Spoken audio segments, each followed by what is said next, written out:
যে হাদি হত্যার 11তম দিনের মধ্যে এসেও সরকারের পক্ষ থেকে আমাদের কোনো গ্রেপ্তার সম্পর্কে বা বিচার সংক্রান্ত কোনো কাজ এখন পর্যন্ত দৃশ্যমান হয়নি।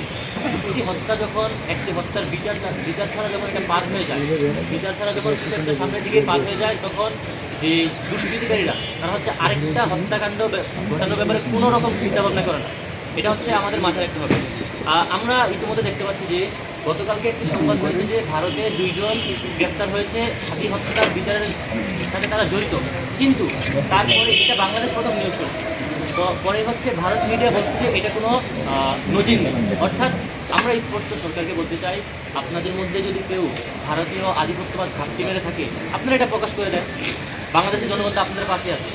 আমরা দেখতে পাচ্ছি যে সামনে নির্বাচনকে রেখে তারা হচ্ছে চাইতেছে যে হাদি হত্যার বিচারে নিয়ে বিক্ষোভ মিছিল এগুলো হচ্ছে নির্বাচনকে বিঘ্ন করবে।